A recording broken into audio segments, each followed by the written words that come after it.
University Wits. Today we are going to see the life and works of Charles Dickens. Charles டிக்கன்ஸோடைய life and works தான் இன்றைக்கி நம்ம பார்க்க போகிறோம். The timeline of Charles Dickens வந்து 1812 to 1870. Charles John Huffam Dickens alias Charles Dickens was a English novelist and social critic. அதாவது Charles John Huffam Dickens அப்படிங்கிறது தான் அவருடைய ஃபுல் நேம். அவரோட டைம் லைன் வந்து 1812 to 1870. He was one of the prolific writers in the Victorian era. He got influenced by the writings of Tobias Smollett, Henry Fielding, Miguel Cervantes, Lawrence Sterne, and the Tales from the Arabian Nights. He got influence. அதாவது Dickens வந்து இந்த writings of Tobias Smollett, Henry Fielding, Miguel Cervantes, Laurence Sterne, இந்த writings எல்லாம் அவர் வந்து ரொம்ப தீவிரமாக வாசிச்சுட்டு அதனுடைய தாக்கம் தான் அவருடைய ரைட்டிங்ஸில் இருக்குது. ஃபீல்டிங் அதில் மோஸ்ட் இம்பார்ட்டண்ட் வந்து ஃபீல்டிங்ஸோட ரைட்டிங்ஸ் தான் அவர் மேஜராக ஃபார்ம் பண்ணது, மேஜர் ரைட்டராக ஃபார்ம் பண்ணது. Fielding's novel Tom Jones was a major influence on the life of Dickens. He named one of his sons as Henry Fielding Dickens. அதாவது டிக்கன்ஸை பொறுத்த வரைக்கும் அவரை வந்து மேஜர் இன்ஃப்ளூயன்ஸ் பண்ணது யாருன்னா ரைட்டிங்ஸ் ஆஃப் ஹென்ரி ஃபீல்டிங் தான். சரியா? ஹென்ரி ஃபீல்டிங்கோட நாவல் வந்து டாம் ஜோன்ஸ். அந்த நாவல் வந்து அவரோட பர்சனல் லைஃப்பில் வந்து ரொம்ப மிகப்பெரிய தாக்கத்தை உருவாக்கியிருக்கு. அந்த தாக்கத்தின் வெளிப்பாடாகத்தான் அவருடைய சன்னுக்கு வந்து ஹென்ரி ஃபீல்டிங்னு பேர் வச்சுருக்காரு. Dickens used gothic style of writings in Oliver Twist and Bleak House and Oliver Twist, two important novels by Dickens. அதில் வந்து கோத்திக் ஸ்டைல் ஆஃப் ரைட்டிங்கை ஃபாலோ பண்ணியிருப்பார். அது எதை வச்சு ஃபாலோ பண்ணியிருப்பாருன்னா ஹொரேஸ் வால்போலோடைய கேஸ்ல் ஆஃப் அட்ரான்டோ அந்த நாவல், அதில் யூஸ் பண்ணப்பட்ட அந்த கோத்திக் ஸ்டைலை வந்து இந்த ஆலிவர் ட்விஸ்ட்லேயும் ப்ளீக் ஹவுஸ்லேயும் யூஸ் பண்ணியிருப்பார். Dickens has return 15 novels, 5 novella and hundreds of short stories and non-fictions. மொத்தம் வந்து 15 நாவல்ஸ் எழுதியிருக்காரு டிக்கன்ஸ், அண்டு 5 novellas எழுதியிருக்காரு, and hundreds of short stories எழுதியிருக்காரு. In 1836 his first book Sketches of Boz, subtitled as Illustrative of the Everyday Life and Everyday People. அதாவது 1836 வந்து அவருடைய first book Sketches by Boz அப்படிங்கிற book வந்து publish ஆகிருக்கு. அதனுடைய subtitle வந்து illustrative of everyday life and everyday people. அதுதான் வந்து ஸ்கெச்சஸ் பை பாஸ் அந்த புக்கோடைய subtitle. It was published in the year 1836. The book is divided into 4 sections: Our Parish, Scenes, Characters and Tales. இந்த மாதிரி 4 செக்ஷன்ஸாக வந்து அந்த புக்கு ஸ்கெச்சஸ் பை பாஸ் வந்து டிவைட் ஆகிருக்கு. Our Parish, Scenes, Characters and tales.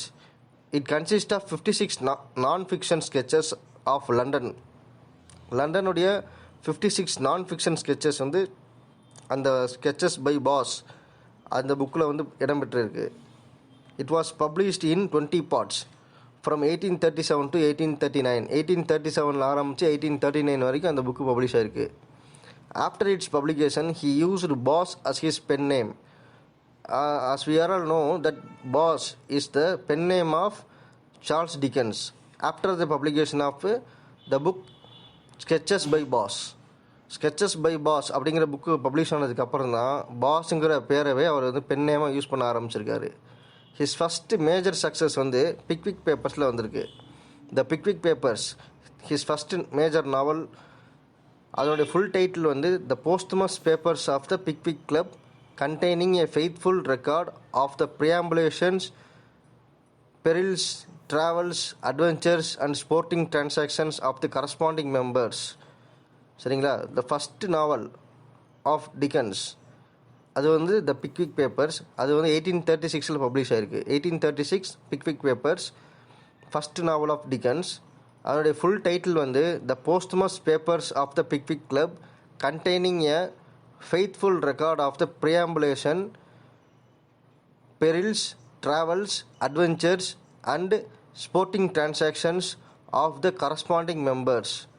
அதனுடைய ஜானர் வந்து Victorian picaresque novel. அதாவது Pickwick paper is picaresque genre. Picaresque novel இருக்கு இல்லையா, அந்த ஜானரை பேஸ் பண்ணது இந்த நாவல். Dickens's second novel is Oliver Twist, published in 1837. 1837ல் வந்து ஆலிவர் ட்விஸ்ட் பப்ளிஷ் ஆகிருக்கு. அதனுடைய சப்டைட்டில் வந்து the Parish Boy's Progress, serialized in Bentley's Miscellany. It is a social novel that shows the bad side of the dark or the darker side of the society. அது ஒரு social நாவல், சொசைட்டியை பற்றின ஒரு நாவல். இது Oliver twist. Oliver twist is a society based novel published in 1837. It was subtitled as The Parish Boy's Progress. It was serialized in Bentley's Miscellany. Bentley's Miscellany அப்படிங்கிற அந்த பீரியாடிக்கலில் Oliver Twist வந்து publish ஆகிருக்கு. It is a social novel that shows the bad side or the darker side of the society. அதனுடைய genre வந்து realism, melodrama, satire and gothic. சரிங்களா? Oliver ட்விஸ்டோடைய genre it is based on realism, melodrama, satire and gothic. Third novel வந்து Nicholas Nickleby. The third novel of Charles Dickens is Nicholas Nickleby. It was published in 1838. 1838ல் வந்து Nicolas நிக்கல்பிங்கிற novel வந்து publish ஆயிருக்கு. Full title வந்து life and adventures of Nicholas Nickleby. இதுதான் வந்து full title of Nicholas Nickleby. Life and adventures of Nicholas Nickleby. This novel exposes the drawbacks of Yorkshire schools. Yorkshire ஸ்கூல்ஸில் வந்து இருக்கிற ட்ராபேக்ஸை வந்து இந்த நாவலில் வந்து பேசுகிறாரு டிக்கன்ஸ். இதனுடைய ஜானரும் பிக்காரஸ்க்கு தான். After the publication of Nicholas Nickleby, Dickens started weekly miscellany called Master Humphrey's Clock in 1839. அதாவது நிக்கலஸ் நிக்கல்பிங்கிற third novel Nicholas Nickleby publish ஆனதுக்கப்புறம் Dickens started weekly miscellany called Master Humphrey's Clock in 1839. 1839ல் வந்து Master Humphrey's clock அப்படிங்கிற மிசலனியை வந்து Dickens ஆரம்பிக்கிறாரு. His next two novels, The Curiosity Shop, published in 1841, and Barnaby Rudge, published in 1841. 1841ல் ரெண்டு நாவல் publish பண்ணுறாரு. ஒன்று வந்து the Old Curiosity Shop and Barnaby Rudge. இந்த ரெண்டு நாவல்ஸுமே வந்து மாஸ்டர் ஹம்ப்ரீஸ் கிளாக்கில் வந்து சீரியலைஸ் பண்ணப்பட்டது. அதை வந்து எக்ஸ்டெண்ட் பண்ணி நாவலாக பப்ளிஷ் பண்ணியிருக்காரு. Barnaby Rudge first attempt is a historical novel. Barnaby ரட்ஜுங்கிறது வந்து ஒரு ஹிஸ்டாரிக்கல் நாவல். டிக்கன்ஸுடைய பார்னபே ரட்ஜ் அப்படிங்கிறது வந்து ஒரு historical novel. It was set during the Gordon Riots of 1780. Subtitle as a Dale of the riots of 1780. அதாவது பார்னபே ரட்ஜுங்கிறது ஒரு ஹிஸ்டாரிக்கல் நாவல். அதனுடைய சப்டைட்டில் வந்து a Dale of the riots of 1780. In 1843, Dickens published his most famous Christmas story, A Christmas Carol. Christmas Carol அப்படிங்கிற novel வந்து 1843ல் publish ஆகிருக்கு. அது வந்து fully based on Christmas stories. அப்புறம் வந்து இன் 1850-59 வந்து he founded his own literary magazine, Household Words அப்படிங்கிற ஒரு லிட்ரரி மேகசீனை வந்து 1850-59 வந்து ஃபவுண்ட் பண்ணியிருக்காரு, அதாவது ஆரம்பிச்சிருக்காரு. It was followed by All the Year Round 1859-95. 1859-95 வந்து இன்னொரு மேகசின் ஆரம்பிச்சிருக்காரு. அதுக்கு பேர் வந்து All the Year Round. 2 magazines, Household Words and All the Year Round அப்படின்னு 2 மேகசின்ஸை வந்து டிக்கன்ஸ் ஆரம்பிச்சிருக்காரு. எப்போனா ஃபஸ்ட்டு மேகசின் வந்து 1850-59, அடுத்து வந்து 1859-95. இந்த phrase Household Words was drawn from Shakespeare's Henry V. ஷேக்ஸ்பியரோட பிளே ஹென்ரி V. அந்த பிளேயிலேருந்து தான் வந்து ஹவுஸ்ஹோல்டு வேர்ட்ஸ் அப்படிங்கிற அந்த ஃப்ரேஸை வந்து காயின் பண்ணி எடுத்திருக்காரு டிக்கன்ஸ். And the phrase All the Year Round was drawn from Shakespeare's Othello. Shakespeare's plays Othello and Henry V. அதிலிருந்து தான் இந்த 2 பேரையும் எடுத்திருக்காரு. அதாவது ஹென்ரி Vலேருந்து ஹவுஸ்ஹோல்டு வேர்ட்ஸ் அப்படிங்கிற அந்த ஃப்ரேஸையும், ஒத்தலோவிலேருந்து ஆல் த இயர் ரவுண்ட் அப்படிங்கிற அந்த ஃப்ரேஸையும் டிக்கன்ஸ் வந்து எடுத்து அதை வந்து அவருடைய மேகசினுக்கு பேராக வச்சுருக்காரு. அடுத்த நாவல் வந்து Dombey and Son was published in 1848. 1848ல் டாம்பே அண்ட் சன் அப்படிங்கிற அந்த நாவல் வந்து பப்ளிஷ் ஆகிருக்கு. அதனுடைய ஃபுல் டைட்டில் வந்து Dealings with the Firm of Dombey and Son Wholesale Retail and for Exportation. இதுதான் வந்து full title of Dombey and Son. அதாவது Dealings with the Firm of Dombey and Son Wholesale Retail and for Exportation. அதனுடைய theme வந்து destruction and degradation of the both people and places caused by industrialisation and capitalism. At the time of Victorian ஏராவில் வந்து industrial revolution ஏற்பட்டுருச்சு. இண்டஸ்ட்ரியலைசேஷனும் கேபிட்டலிசமும் அங்கே வந்து அதிகமாக இருந்தது. அதனுடைய தாக்கம் destruction and degradation of both people and places, அதை பேஸ் பண்ணி தான் வந்து டாம்பே அண்ட் சன்னை வந்து எழுதியிருக்காரு. அடுத்த நாவல் வந்து David Copperfield. David Copperfield was published in 1850. 1850 வந்து டேவிட் காப்பர்ஃபீல்டுங்கிற நாவல் பப்ளிஷ் ஆகிருக்கு. அதனுடைய ஃபுல் டைட்டில் வந்து the Personal History Adventures Experience and Observation of David Copperfield the Younger of Blunderstone Rookery. அதுதான் வந்து full title. The Personal History Adventures Experience and Observation of David Copperfield the Younger of Blunderstone Rookery. இதுதான் வந்து full title of David Copperfield. Dickens வந்து David காப்பர்ஃபீல்டுங்கிற நாவலை வந்து his favourite சைல்டுன்னு சொல்கிறாரு. Dickens called David Copperfield as his favorite child because it is fully autobiographical. நமக்கு தெரியும் டேவிட் காப்பர்ஃபீல்டு தான் வந்து autobiographical novel of Dickens. It was a pseudo autobiography. Genre வந்து பில்டிங்ஸ் ரோமன் அந்த ஜானரில் வந்து இந்த நாவல் எழுதியிருக்காங்க. சரிங்களா? அதாவது டேவிட் காப்பர்ஃபீல்டு பிலாங்ஸ் டு பில்டிங்ஸ் ரோமன்னா வந்து என்னது, அந்த ப்ரொட்டகனிஸ்டோடைய வாழ்க்கையில் ஃப்ரம் த பர்த்லேருந்து அடல்ட்ஹுட் வரைக்கும் என்ன நடக்குதோ அதை ஃபுல்லாக வந்து அந்த டைம்லைன் மாறாமல் சொல்கிறதுக்கு பேர் தான் பில்டிங்ஸ் ரோமன்ங்கிற ஜானரில் தான் இந்த நாவல் பப்ளிஷ் ஆகிருக்கு. நெக்ஸ்ட் நாவல் வந்து Bleak house was published in the year 1853. 1853 வந்து ப்ளீக் ஹவுஸ் அப்படிங்கிற நாவல் வந்து பப்ளிஷ் ஆகிருக்கு. Dickens attacks the British judicial system. இந்த novel Bleak House, he attacks the British judicial system. It was a satire on the last delay. இந்த novel வந்து Bleak House is a satirical elements அதில் நிறையா இருக்கும். அதில் வந்து British judicial சிஸ்டத்தை பற்றி நிறையா அட்டாக் பண்ணி எழுதியிருக்காரு.